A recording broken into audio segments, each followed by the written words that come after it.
So, Seattle.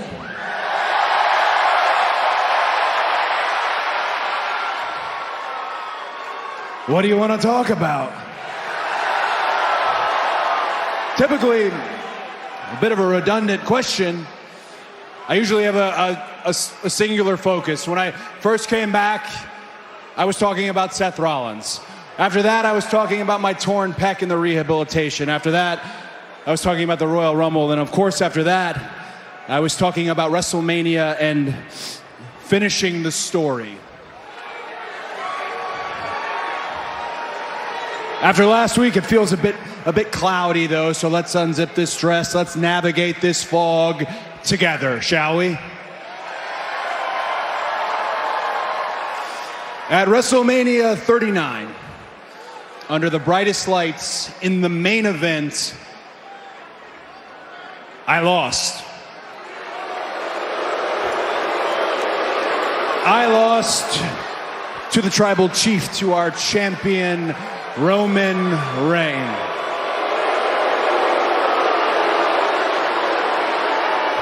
This polarizing moment in WWE history. Everybody pointing fingers, casting blame. I would ask that you point the fingers directly at me. You put blame nowhere else but squarely on me. I lost dead in the center. I did not calculate. I did not adjust, not just for Roman Reigns, but for the lengths that Roman Reigns would be willing to go. I lost, and I'm sorry.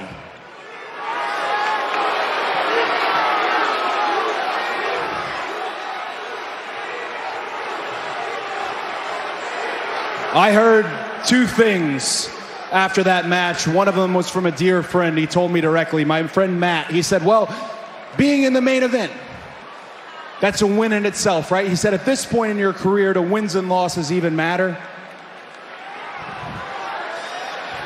Absolutely. What is the point in stealing the show if you don't walk away with the prize? We're prize fighters after all. The only people who are saying wins and losses don't matter are Hall of Famers, men and women who have had their moment in the sun, who have finished their stories.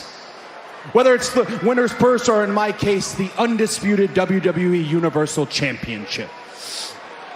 The other thing I heard might bother you as much as it bothered me. It wasn't meant for my ears, but it certainly traveled to them.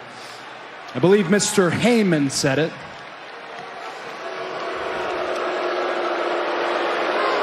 He said if he is ever to challenge for the championship ever again, he's got to earn it. Earn it.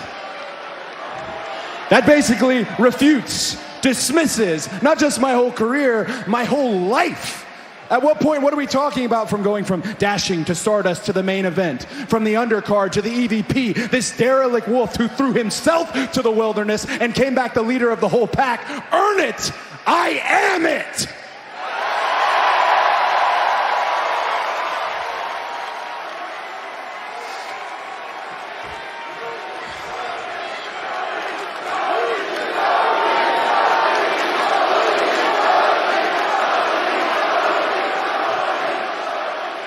And now our unfinished tale has a whole new wrinkle to it. Brock Lesnar.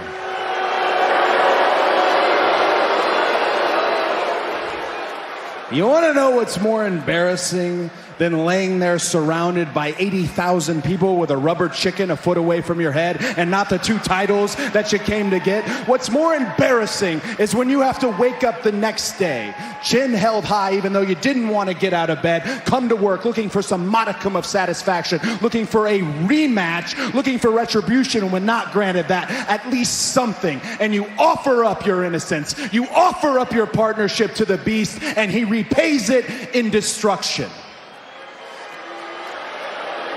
Somebody tell me why. Somebody tell me why Brock Lesnar did what he did. I heard on SmackDown that Brock Lesnar was unhappy with his spot at WrestleMania. An event that's usually synonymous with the Beast, the publicity, the key heart, the old school intros. They weren't about Brock, and that I can almost understand. The other thing, though, my theory I have is that Brock Lesnar is uncertain about me, uncertain about the hype that comes with the American Nightmare, uncertain about the change that I brought to WWE, change that would directly affect him. Why else would Brock Lesnar wait to get the drop on me? Why else would Brock Lesnar wait until my back was turned?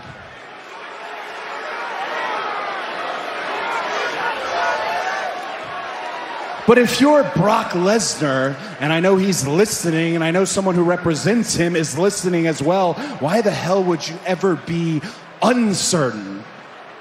When Brock Lesnar looks in the mirror, he sees a predator.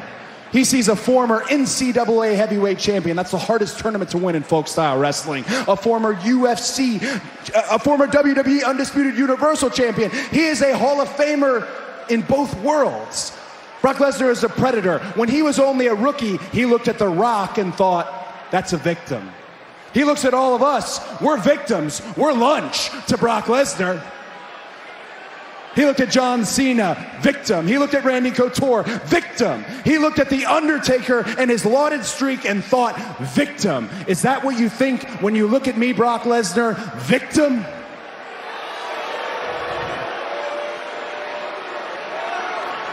So go ahead. I'll be as honest as I can possibly be. If the question is posed to me, are you scared of Brock Lesnar?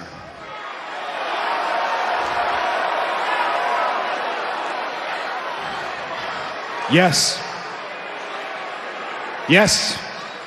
I'd be crazy not to be scared of Brock Lesnar.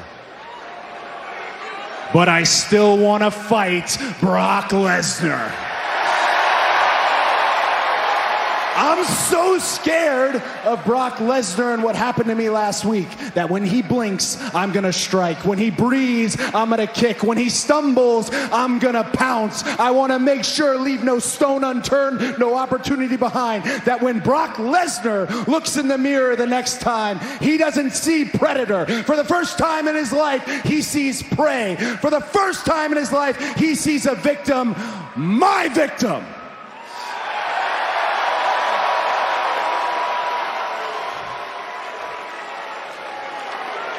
So it can be anywhere, anytime, any place. But I know Brock Lesnar isn't here in Seattle.